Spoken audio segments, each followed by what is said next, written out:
नमस्कार साथियों, आज बात करने जा रहे हैं हम एक पावर सप्लाई के बारे में। पावर सप्लाई का डायग्राम कैसे होता है, ये कैसे वर्क करता है, हम इसको कैसे बनाएंगे, इसमें क्या क्या कंपोनेंट्स लगेंगे।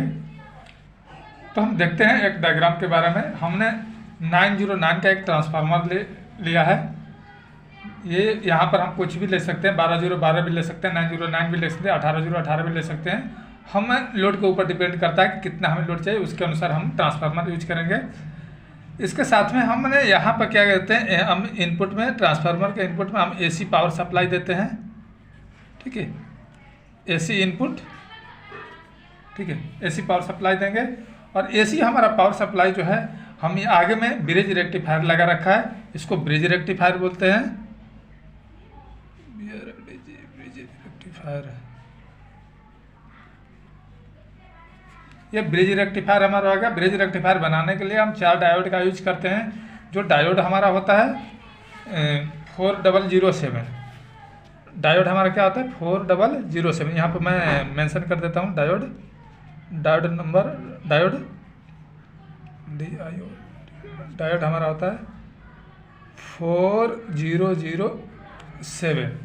ठीक है, हम 4 डायोड को मिल करके हम एक ब्रिज रेक्टिफायर बना सकते हैं। ब्रिज रेक्टिफायर का वर्क होता है हमारा एसी को डीसी में कन्वर्ट करना। तो यहाँ तक हमारा तो एसी पावर सप्लाई आया, ठीक है। लेकिन हम जैसे ही हम इसका आउटपुट लगे, ये हमारा आउटपुट हो गया, ठीक है। तो यहाँ से हमारा ये डीसी सप्लाई शुरू हो गया, ठीक है। यहाँ तक एसी आया है, ठीक है, एसी पावर सप्लाई। और यहाँ से क्या हमारा डीसी सप्लाई हो गया, क्योंकि ये रेक्टिफायर्स के पार करने लगा, ठीक है। और ये यहाँ से जो हमारा आउटपुट है, इसका हम कनेक्शन डायग्राम देख सकते हैं। इसका पॉजिटिव और ट्रांसफार्मर के साथ में पॉजिटिव और निगेटिव। तो हम इसका एसी का दोनों जो सिरा है, एक यहाँ पे यूज करेंगे और दूसरा हमारा सिरा है पॉजिटिव निगेटिव डायोड के, और यहाँ पर हम इस तरह से हम पावर सप्लाई यूज करेंगे दोनों सिरा। और ट्रांसफार्मर ये थर्ड भी एक पॉइंट होता है, ठीक है। किसी ट्रांसफार्मर में 2 टर्मिनल्स का होती है, तो उसमें नहीं होते हैं, उसमें डायरेक्ट हम यूज कर सकते हैं, ठीक है। तो हम इसमें क्या है, एक निगेटिव वाला है, तो हम इसके साथ जोड़ें, ये हमारा निगेटिव को हो जाता है, ठीक है। यहाँ से माइनस का चलने लगता है और ये हमारा यहाँ से पॉजिटिव का, ठीक है। अब इसके साथ में हम क्या कर सकते हैं कि रेक्टिफायर बनाने के हम 4 डायोड का यूज करते हैं, ठीक है। तो इसमें क्या होता है कि जब हम एसी पावर सप्लाई देते हैं तो हमारा ऑन ऑफ होती है। एसी पावर सप्लाई का एक बार डायग्राम में बना देता हूँ इस तरीके से। तो एक बार ऑन होगा, फिर ऑफ होगा, फिर ऑन होगा, फिर ऑफ होगा, ठीक है। तो एक हमारा एक्टिव कब होगा, मान लीजिए D1, ठीक है, D1 और D3 ऑन होगा, तो D1 और D4 हमारा ऑफ होगा। और D1 D4 ऑफ होगा तो D2 और D3 ऑन होगा।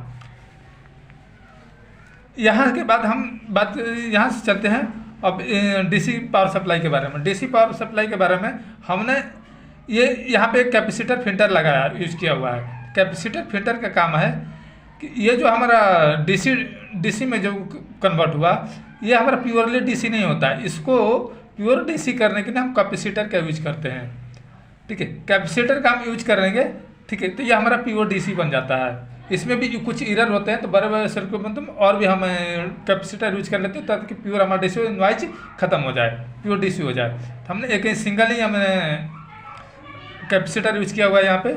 और यहाँ पर हमने एक एलईडी, एक रेजिस्टेंस लगाया हुआ है, इसके साथ में एक एलईडी लगा दिया है, ताकि हमारा ये इंडिकेशन होता है कि हमारा ये जो पावर सप्लाई है यहाँ तक हमारा ओके है। यहाँ पे एलईडी हमारी ग्लो हो जाएगी एसी पावर सप्लाई देने के बाद, तो हम समझ जाएंगे कि हमारा क्या है, ओके है, हमारा सर्किट पावर सप्लाई ओके है। हम इसके बाद में एक रेगुलेटर लगाया है, जो रेगुलेटर है 7805।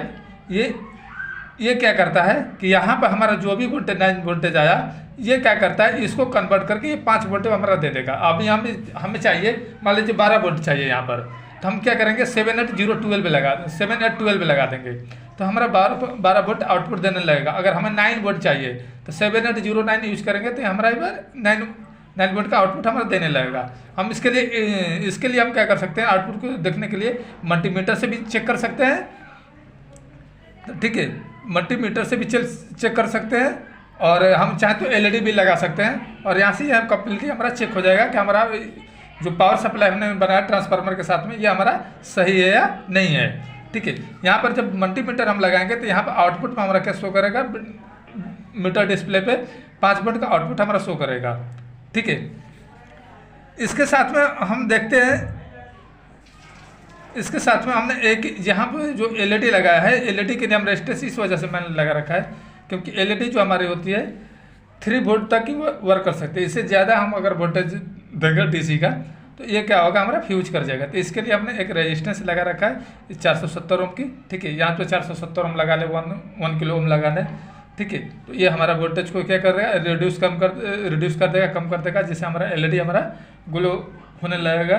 ठीक है, तो इस तरह से हम एक नॉर्मली पावर ट्रांसफार्मर बनाया, पावर सप्लाई बनाया। ट्रांसफार्मर के साथ में हम अगले वीडियो में हम बनाएंगे कि ये किस तरह से हमारा पावरलेस ट्रांसफार्मर, क्योंकि जो भी आजकल जो भी सर्किटें आ रही है ना, सब पावरलेस ट्रांसफार्मर पर आ रही हैं। ठीक है, सभी क्या आ रही हैं, पावरलेस ट्रांसफार्मर, जिसमें ट्रांसफार्मर नहीं होते हैं। हम उसको कैपेसिटर यूज करके हम बनाते हैं, उसमें बहुत सारे कंपोनेंट्स लगे होते हैं। तो उसको हम नेक्स्ट वीडियो में देखेंगे। ठीक है, तब तक के लिए धन्यवाद।